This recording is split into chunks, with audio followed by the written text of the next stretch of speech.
Hi, so I am back for another Facebook Live on tapping. And I have to say, I just finished up what was it, four episodes, four, where I talked about the ways that you can use tapping for money problems and the process that I used to figure that out with people and then release them and ended up with some tapping. And then I did another conversation where I talked about this group that I'm just launching that'll start on Friday actually. And invited people to reach out to me, and I've been talking with people. And I thought today what I would talk about is some of the kind of money problem stories I've been hearing. That people like, will this work? Will tapping work for this? And the short answer is, if it's a money problem, pretty much tapping will help you one way or another. But let me go more in depth with that, because I know it can still be like, yeah, but the IRS is taking my house. What do I do? Well, okay. You want to tap for the stress of it so you can make good decisions. B, you would want to actually use tapping to get yourself out of the pattern that got you here in the first place, so you don't do it anymore, so it doesn't keep happening. So I mean, it can be as extreme as that, but for most people, it's just the ongoing day-to-day. It keeps happening. Why does it keep happening? How do I stop it? So let me tell you about some of the things that people have been reaching out to me about. So one really common experience I've heard from a lot of business owners, this is particularly a business owner issue, is that they'll find that they can be making plenty of money and it's like, great, yay, I'm finally getting to where I want, I'm finally reaching my goals. And then they find themselves just slacking off. And they're not doing all the things that they were doing before to bring in the customers, to make the money. They're slowing everything down. They're not taking the actions they're supposed to. What is that all about? Well, what's happening is that they're seeing the results of the good efforts coming up as money, as more money, as reaching their goals, as maybe being successful. And that goes against the grain of some subconscious rule they have that says they're not allowed to have more money or be happy or to be successful or whatever it is, right? So when they start to see that success, this subconscious rule comes up and causes them to stop taking action. And it's not like it's conscious. It's like they aren't coming to me saying something made me stop taking action, although sometimes that does happen. What they'll do is, I'm on this roller coaster. Sometimes I'm making money, sometimes I'm not. I don't know what's wrong with me. Really, it's not really something wrong with them, but it is this subconscious rule that they need to release and get rid of. So, and that, again, that's tapping right there. Tapping is the thing to get rid of whatever that rule is that gets in the way of them following through and actually reaching those financial goals. So yeah, that roller coaster ride of, I'm getting money, I'm not, I'm getting, I'm not, I'm getting, I'm not. And when you start to see you're not, then you push yourself to get going again. You tap and you get rid of the subconscious rule, and what you find is that you can make the money and then maybe more and more and more. And there's still going to be ups and downs. It won't be the extremes that you see before, because ups and downs comes with any business. That's something I had to learn. Hey, Virginia, good to see you. I'm just talking about some of the stories I've been hearing from folks as I've been talking to them about this group that I'm putting together that's going to start on Fridays, of ways that money blocks can show up, and is this something that can be fixed with tapping? So I started with the folks who work hard, and then when they start to see the goals and the money, it goes away. It's like they stop taking the actions, and then they have to push themselves, and so that they're always on that up and down roller coaster. I've heard from people who have not been able to raise their rates. Again, this is commonly a problem for business owners. It's like they don't feel worthy of making more. And when they talk about it, it's like, oh, I just don't know if I can. I don't know if it's possible. And this is absolutely something that tapping will work with. And it's interesting because one of the things I've heard about is, I raised my rates, But whenever I'm talking to someone, I'll just be giving them discounts right away. And even before they've asked for it, it's the same problem. It's like you raised your rates because you're supposed to, but you didn't feel like it was really right for you. You're not allowed to do that. It's not possible. People won't pay it, whatever the story is going on in the back of your mind. It causes you to undercut what you've been asking for all along. So you give the discounts. No one asked for it. You just say, okay, but I have a deal. If that's too much, I will. And that sort of knee-jerk reaction when you make an offer out there is, again, there's a money issue there, and tapping can get rid of that. So, hey, Kelly, welcome. Good to see you. You've missed the first two. I'll do a recap because it's fun for me. Anyway, I've been talking about some stories I've been hearing from folks as I have been talking with people who are curious about this Money Blocks group that I'm going to be working with starting on Friday. And they're asking, this is what's going on with me. Is this something that tapping can help with? So the first one is being on the roller coaster. I'm making lots of money, and then I find myself just not taking the actions anymore. I'm not making money, so I have to push myself to get going again. But then it's a pattern. Absolutely something tapping works for. I've heard from people who just don't feel comfortable raising their rates. And they know that they're undercharging for what they're doing. Everyone else is asking for more, and they are still way down low. Yeah, that discounting thing is just craziness. And you don't know why you're doing it. But the reality is that some part of you has this message that I shouldn't be asking for that. I'm not allowed to. It's not safe, maybe, to get more money.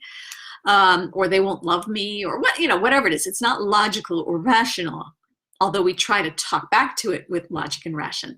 But what I found is that just doesn't cut it. That will not change the behavior because it doesn't get at that subconscious level, which is a real emotional thing.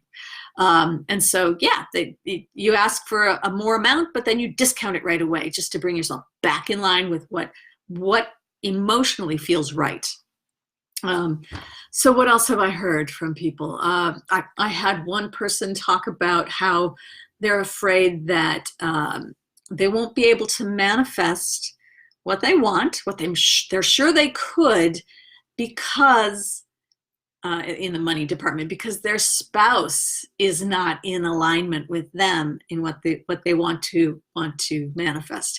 Can tapping help with that? If I'm tapping on myself and not on my spouse?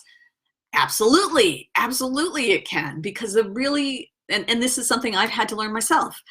This was my fear at one point too. I mean, actually, let's be honest, all of these are my fears. I can't help it. There's a reason I do what I do. Anyway, but that if you can release the feeling like you can't do it as long as your spouse isn't doing exactly the way you are, that's just let me put it this way. It's the excuse. It's the reasoning that comes up that is how you explain your results. It's how you explain not going after what you want.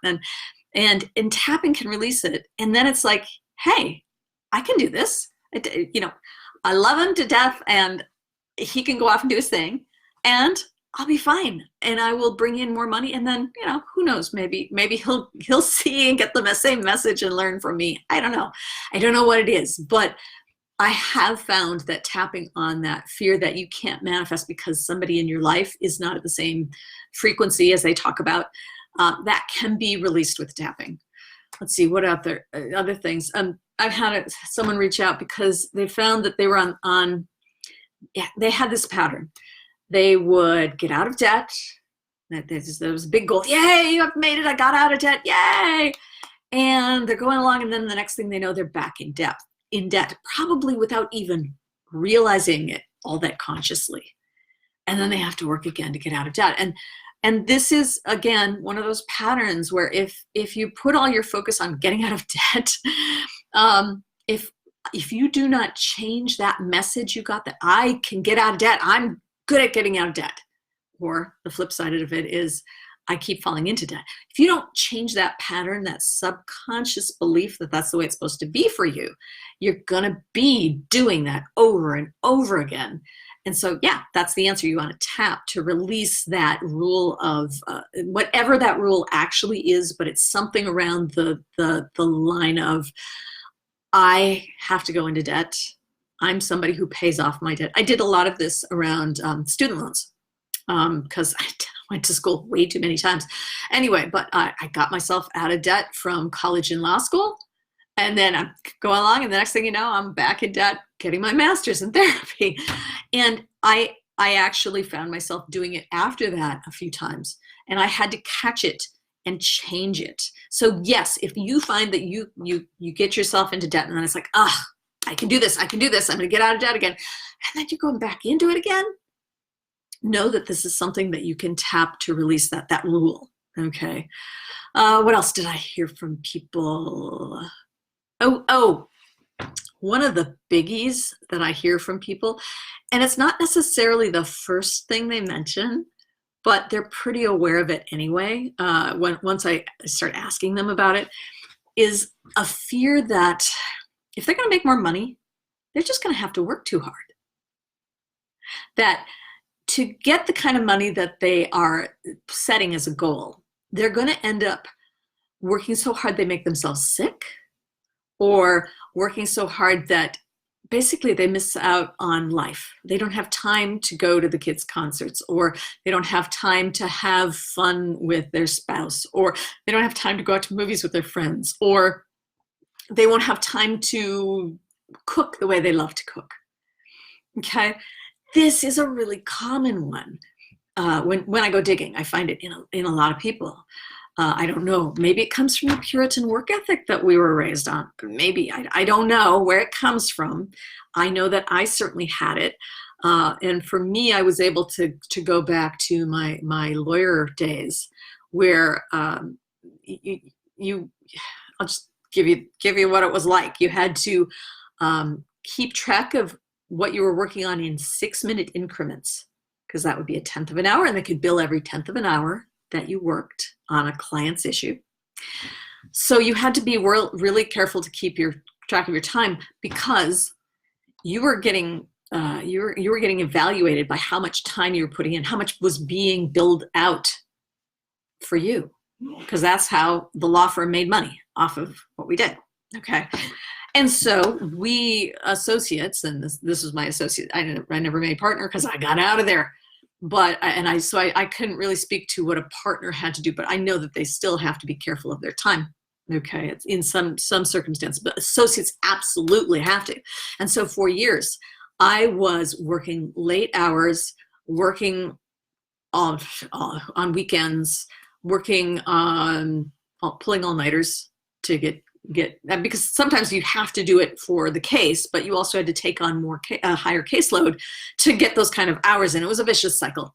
Anyway, so what I discovered as a lawyer was that I had to work really hard, harder than was actually sustainable, to be able to keep the job, to make the money that comes with that kind of a job. And ultimately, I stepped out of that world, but the damage was already done. I still had that belief that I had to work so darn hard to make more money. And then, of course, I went off to be a therapist, which doesn't make much money at all. But as a contract therapist, I only made as much as I was seeing clients.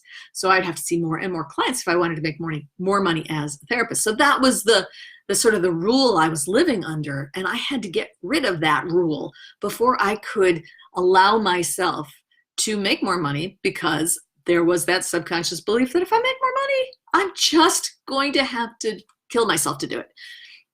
So I won't do it. You change that, you get rid of that belief, and now you can find different ways to make more money that actually don't take more time, that don't make you work harder, that don't make you sick. So hey, Helen and Marcia, welcome. Good to see you. So those are some of the stories that people were bringing to me, saying, hey, will tapping help with that kind of a money problem? And as I said at the beginning, the short answer is, if you got a money problem, really tapping can help. It just depends on what the story is and how you're going to use it. But absolutely, you can tap and release those subconscious rules that have been messing with your financial life. So speaking as somebody who came from a family with a big focus on lack, as much we had, let me be clear, we were so lucky. I mean, we had such wonderful. I had a wonderful childhood. I had wonderful parents, who loving and caring and all that. But there was this current of there's never enough. Okay, and so I just breathed that in, and that became the truth for me, without consciously thinking about it, and that became the experience I had wherever I went, whatever I did. I always had this. There's never enough. And so I had layers upon layer of that, plus all the rules that came after that, that developed out of that. Like, why is this happening? It must be because I have to work too hard to bring in money. It must be because no one will pay me for that. Whatever these rules are, you can have more than one money block. But the answer to all of them that I can find, that I have found for myself and for my clients, is that you can tap to find out what that block is and then get rid of it. Just release it. And so, yeah, I should put it out there. Any stories that you have a question of for yourself or for somebody else, like if you see something happening over and over again for somebody in your life around their money situation, their financial life, go ahead and post it in the comments, either now or if you're watching this as a recording. Post it then. I come back and I check, and I'm happy to answer whether that is a tappable issue. Some things you tap on to release the rule so it doesn't happen again. Sometimes you tap because you're in the middle of a crisis and you need to be able to think to get out of it, and tapping helps just bring down the stress so that you can think again. And those are just the most obvious things that come to mind. But tapping is fantastic to do all of these things, to release all of these rules that mess with your money, really. And, what it really comes down to is how you see yourself, how you see the world, and how you fit into it. No judgment. I mean, as I say, I've done all of this stuff. All of these things have been my problem. As I keep saying, there's a reason I do this. I had to learn on myself, and it's taken me years and years and years to release them. I'm not saying that I had to go for years and years and years at releasing, and finally something got better. I noticed differences as I went along. As I would release some, things would get a little better, and then I'd release some more and get better. And it's been sort of like a slow burn, and it's finally starting to change a lot. That's a very common experience with tapping. Although I have to say, I've had clients who only had one little block, and we released it, and they were off to the races. So, for me, with my layers and layers and layers, it's taken longer, and that's the same for some clients. But for others, there's just one or two blocks that are stopping them. But once they've released them with the tapping, they can just go to town with it. So anyway, I hope that's helpful. And again, as I say, put in some whatever comments you might have or questions about what tapping might help. And I'm just going to say it again. I do still have some spaces in my Friday group. And it's going to be a rolling enrollment. So as one person finishes, I can put somebody else in too, right? I mean, so there's no requirement that it be happening right now. All right, let me check, because I remember sometimes it looks like I've been answering questions, and that's really all I have to say. But I'll be back here next week, and if you've got questions, let me know. It doesn't have to be about money and money blocks. I'm really trying to make these Mondays about anything tapping related, EFT tapping, any questions you might have. But this has been one of the biggies for my clients, for people, questions I've been answering lately. And oh, you're so welcome, Kelly. I love to do this because before I found tapping, I had no idea of how to do this. I just used the stuff that got me here in the first place. Just work harder, just push, you need to be more motivated. You need to have a plan. You need to pay somebody else to tell you how to do something. None of that worked. It wasn't until I got this stuff cleared away that anything started to change for me. So For me, this is a labor of love. And money has been a big issue for myself and for my clients. It's not the only one, and it's not the only one I work on with people. I mean, I work on with all sorts of blocks to doing what they want and succeeding. The science behind EFT, I will happily share what I know about that. And I don't know, should I do that one next time? Why not? I will do that next time. Thank you, Virginia. Great suggestion. I know that's a big deal for a lot of people, and the science is coming in. At least the research is coming in to show that it's effective. A little preview. The how it's working, not so clear there, but the fact that it is working is now being supported in a big way. So I'll be happy to tell more about that next time. And Helen, you're asking, how do you know what the subconscious belief that is holding you back right now? I did, so Helen, a couple, 3 Facebook Lives ago, I did something on how do you figure out what your block is, your money block is, and I will do one that is more general. So how do you know what the subconscious belief that's holding you back from anything? I'll do one on that, because I have a process that I find works really pretty well, and it helps that I've done this with a lot of clients. Like people will use a few words and I'm instantly cluing into a common block that I've heard from a lot of other clients, and I'll just ask them. But I will, I'll tell you more about that in another one. So great, thank you. That's two topics. Okay, next week is the science, and the one after that will be figure out what your subconscious belief that's holding you back. Great. And of course, if you're hearing this on the recording, shoot me, add a comment that says, I want to hear about this, or you can direct message me, of course, if you'd like. And I'm happy to talk tapping. It's my thing. I get really excited about it, and I'm most excited because I see the incredible changes that happen with people when they use it. And when we get rid of those subconscious blocks, their life changes. It is astounding. So thank you, Helen.